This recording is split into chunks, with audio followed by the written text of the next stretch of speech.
Hi everyone, can you please take your seats? There's going to be a performance coming down this aisle. Local theatre maker and performance artist Donna Rutherford has been out videoing and interviewing some of the people involved with this conference. Jim Chestnut from Faslane, Jimmy Cloughley from the UCS, and others, so you'll see these in her piece. So I'm just going to, if we're all ready.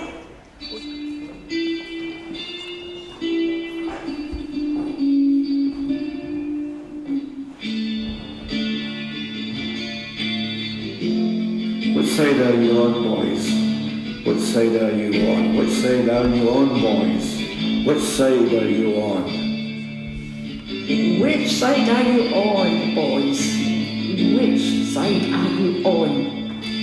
Which side are you on, boys? Which side are you on? Which side are you on, boys? Which side are you on? Which side are you on, boys? Which side are you on? Which side are you on, boys? Which side are you on? Which side are you on, boys? Which side are you on? Which side are you on, boys? Which side are you on? Which side are you on, boys? Which side are you on? For me, I think occupation is always about what people need. The discussion centred on what the targets were going to be. And within that, there was a discussion of, well, why don't we just carry on working? The exact words working were not used at that period. Why don't we just carry on working? During the sit-in, it wasn't that difficult because there was quite a few people that used Kinnan Park neighbourhood centre at that time who had a political background. So technically I was a spokesperson, but at the end of the day there was people who actually knew what we were taking on and what we were doing. The meeting took place in Bobby Dickie's house with the people that were there, right? Jimmy Early was there, Jimmy Reid, Bobby Dickie, Wee Willie, Jerry Ross and other guys, right? And Sammy Barr, and I forget Sammy.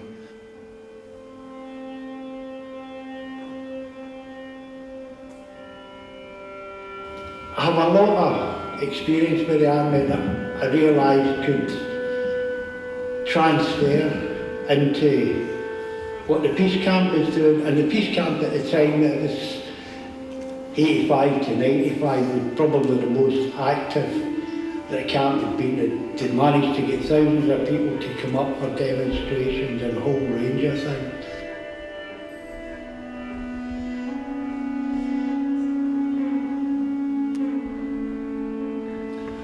I've done some non-violent direct actions before, some at Faslane, the poll tax, and of course after the poll, or kind of running about the same time, the Not in My Name, the anti-Iraq.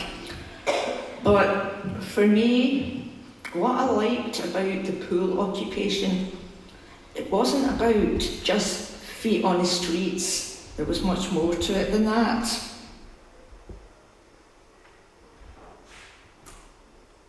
But at that point there was a room in one of the little buildings that we referred to as the office, and it had lots of crusty old pages of lots of material, old peace camp propaganda from the 80s and 90s, and things from old campaigns, lots of leftover flyers.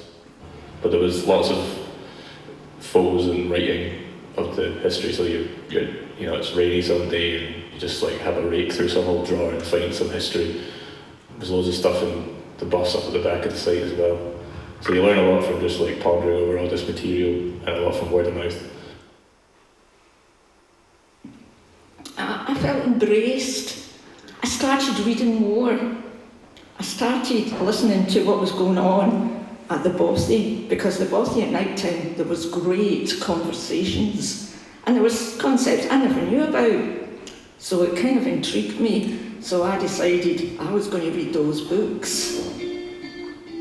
What was the most interesting thing for me was the women from the after-school care who had never been involved in politics before, who actually were quite frightened to begin with. But then as things started to happen, not all of them, some of them still kept to the background, but there was at least 3 women that actually came forward and were absolutely fantastic. They were great speakers, they were passionate, and they didn't take any nonsense. Terrific to actually see people who didn't know that they had a talent for actually fighting for what they needed.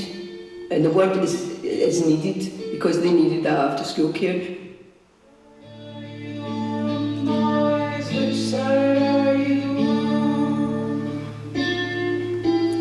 Social behaviour in animals. Social behaviour consists of a set of interactions among individuals of the same species. A wide range of sociality occurs among animals.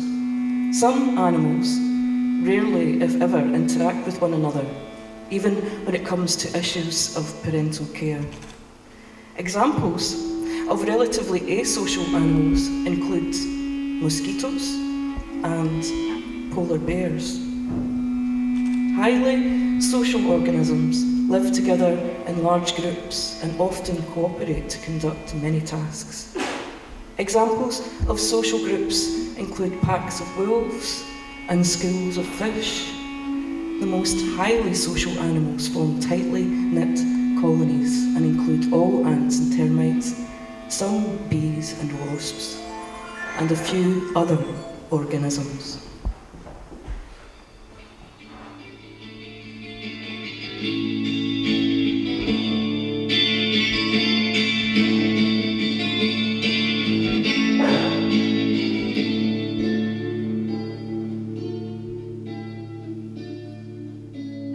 They brought in the language of our wee pool, because it was kind of like, yeah, it is our wee pool. No matter where you come from, you were in Govanhill, and it was the Govanhill our wee pool. There was a communal caravan with a wood-burning stove. It'd been altered just to have seating and you could cook in it, and that's where everybody was. I mainly just chopped wood and cooked. I wasn't ever up for getting arrested, managed to avoid that ever happening. All these different folk and different stories.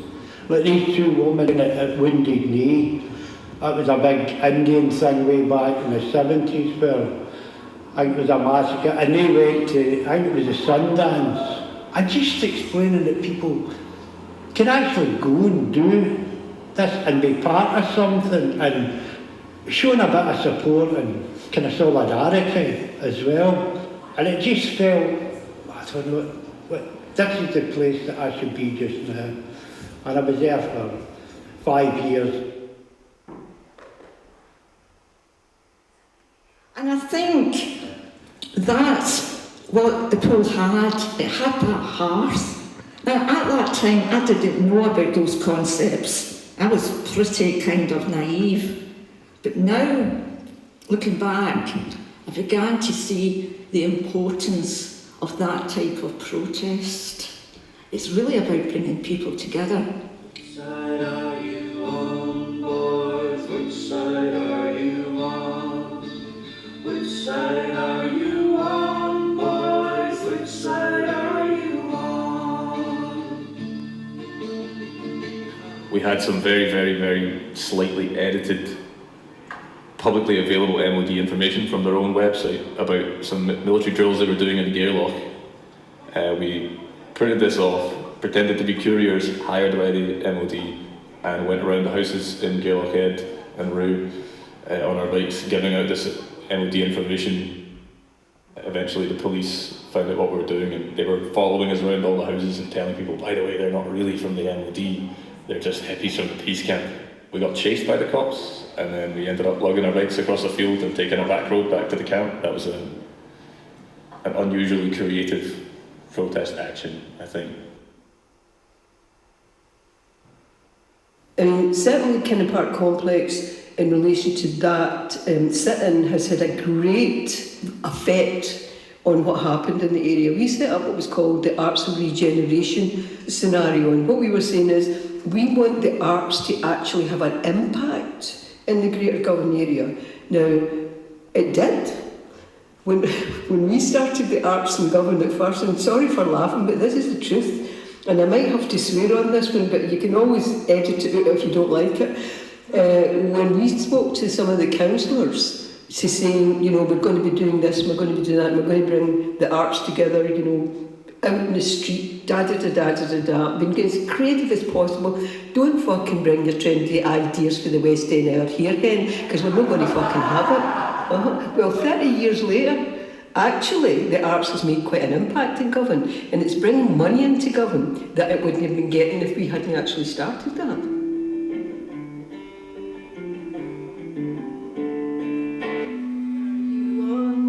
Which side are you on?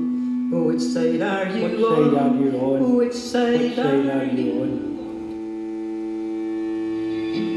Group living is widespread in the animal kingdom. Although many species form temporary associations, such as flamingo colonies and zebra herds, some species, such as African elephants, snapping shrimp, and superb starlings, form more permanent social groups and live together year-round. Organisms are inherently competitive, yet cooperation is widespread. Genes cooperate in genomes, cells operate in tissues, and individuals cooperate in societies.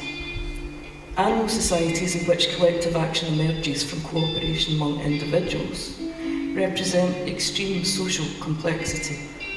Such societies are not only common in insects, mammals and birds, but exist even in simple species like amoebas.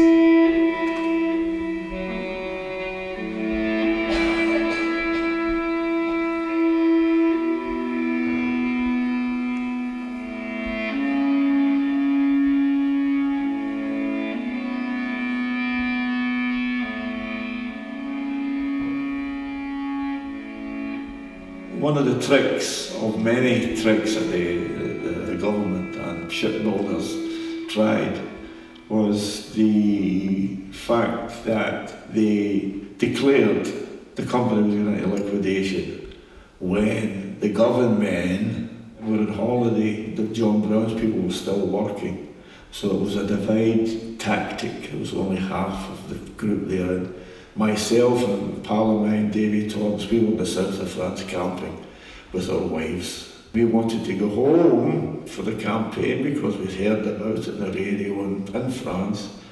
But the lassies wouldn't let us. Women's power took over and we finished the holiday. It wouldn't have made much difference anyway. However, the meeting took place in Bobby Dickie's house with the people that were there.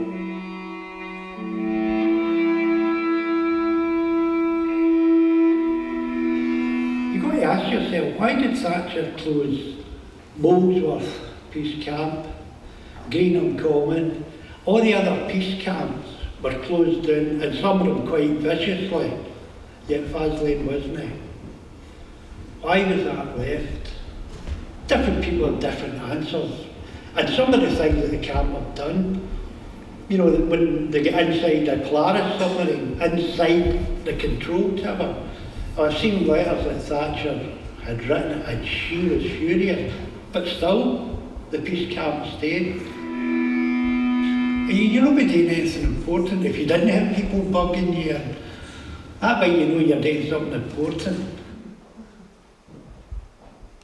They decided they would shut down the neighbourhood centre. Now what happened in the neighbourhood centre was a lots of sports, but the main thing was after school care for children. It was run by a voluntary management committee. And they were panicking about this, and we decided that we would actually have a sit-in. The majority of the folks said, you can't, what's a sit-in? And the reality is, because we had the big sit-in in Govan, in the shipyards, I was able to say, well, you remember how it happened with the shipyards, with the sit-in in there, well, why can't we have one here and fight for our community centre? It was a 55-day sit-in. They did everything they could to try and stop us from doing it. They turned off the electricity, they turned off the heating, but actually we had some really smart people that were in the badminton club who were quite political and also engineers and electricians. So they were able to help us. We also got a phone put in the kitchen so that if anything started to happen, we would just phone the tree, you know, the sort of contact tree, and people would come. They tried to get us out 3 times. But every time we were able to convince the police that we knew what we were doing, and technically community education had one worker who was left in there himself all the time, and we would say to the police, listen, we have to be honest with you, we're actually protecting this young man that's been left in here himself, and we actually are safeguarding him from, if he's getting broken, who's going to defend him? The police say, aye, okay, and they would leave. Okay, so after 55 days, they gave us the right to have the community centre. Which side are you on, boys? Which side are you on? Which side are you on, boys? Which side are you on?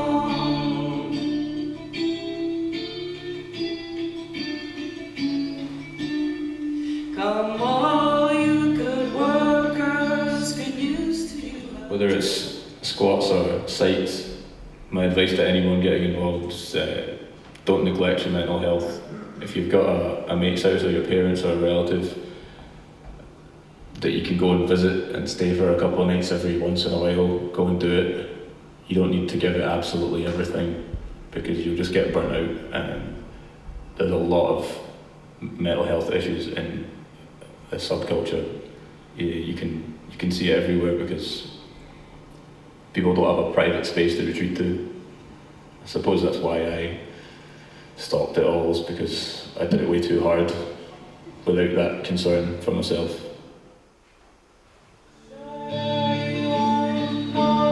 Which side are you on?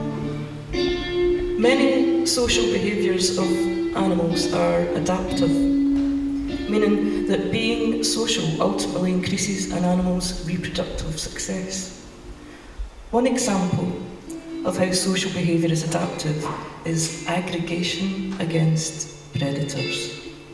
This concept applies to caterpillars feeding together on a leaf, a herd of wildebeest, schools of fish and flocks of birds.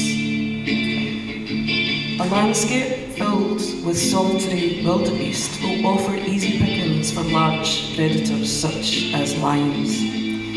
If the wildebeest gather into a single group, then the risk of any single individual being eaten is reduced. In the circumstance of an attack by a predator, the odds of one individual being targeted are 100% for solitary individuals, 1% in a group of 100, and 0.1% in a group of 1,000. Trust. Highly emotive word, very difficult to find in so many occasions. My comrades of the pool occupation, we had to trust each other and look after each other's back, and we did that, and everyone who was part of that occupation is still my buddies to this day. The UCS campaigners had it in abundance from the population and internationally. They trusted their leaders and they knew they were dealing with the real deal. There's got to be trust, especially when you're working in some protest movement that's getting a lot of publicity because there's a lot of people are listening to the phones and you're bugged and there's spies, and you've just got to trust the people running about you. When we were in the sit-in, there was no doubt that the people who were committed to it, they had your back all the time. We had people like Jim Kelman who would come down and really, really work hard and ensure that you got support mechanisms. We had people coming down from Easter House, it was doing the same thing. We had folk that would be people shot through the windows for us, you know, so there was kindness. And so you could trust people to come and help you out with that. Side are you on? Which side are you on? There was a lot of trust attached to relying on them turning up for every shift. without any compensation being available to them. So in that sense, the trust of people dedicating themselves to actually turning up for whatever was required was really, really good. Which side are you on, boys? Which side are you on? Which side are you on, boys? Which side are you on? Which side are you on, boys? Belief, and my beliefs are beliefs in society, humanity. That's my beliefs. My belief is not based on some amorphous statement. It's based on reality, what's tangible, what makes sense, what's cogent, understandable. I believe that people, given the opportunity, could find in themselves something they never knew existed.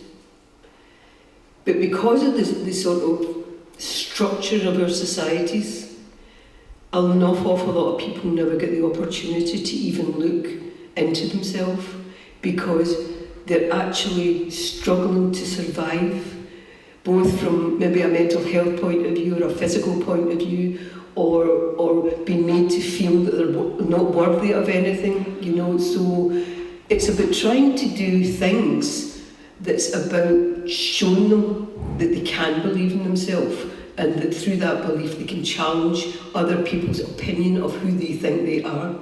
But it's really difficult sometimes to give people the confidence to do that. The belief that things will get better, that there is a step now of people coming together. I know it seems that no, nothing will change, but I don't believe that. I see a flickering of lights, and I have great belief in that. The power of people who's had enough. Altruism. The benefits of social life typically occur when one individual is the benefactor of an act of altruism. An altruistic act is one that increases the welfare of another individual at an actual or potential cost of the individual who performs the act. An example of altruism comes from ground squirrels, who may warn other members of their group about a predatory hawk overhead. This brings the hawk's attention to the individual giving the warning call. This risky behaviour benefits other individuals in the squirrel's group. Living in groups involves a balance of conflict and cooperation, which is mediated by the costs and benefits associated with living socially. When the benefits of living socially exceed the costs and risks of social life, scientists predict that social cooperation will be favoured.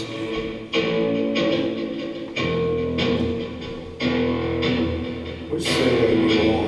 Which side are you on? Which side are you on? Which side are you on? It's changed a lot over the years. I mean, the camp's older than me. I think the momentum that was there in the mid-late 80s, early 90s is waned a wee bit. Nuclear disarmament is, as a movement, has diminished hugely from its peak, which I think was in the 80s, and I feel like if it was ever going to work, it was going to be then. My main focus, and I can't get away from it, is the water now.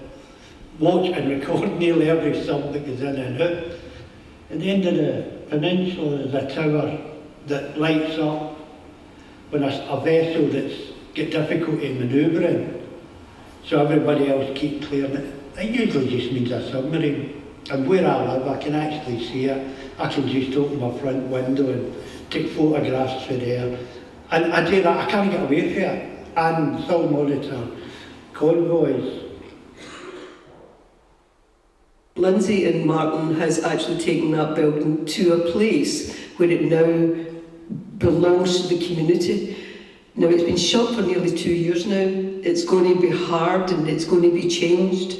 But the young people who are now running the building is really fantastic.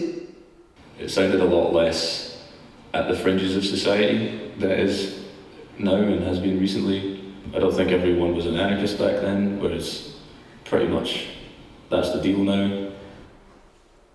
All we can do is just inform people, let them know that things are still happening. You know, these subs are still here. There's a group of people working on local place plan, and they've called their organisation Because We Say So. And I love that expression. And I love that expression because they're saying for the first time, I don't care if you're a politician, I don't care if you're a bureaucrat, this is what we want and it's because we say so. I think that's a great way to look forward.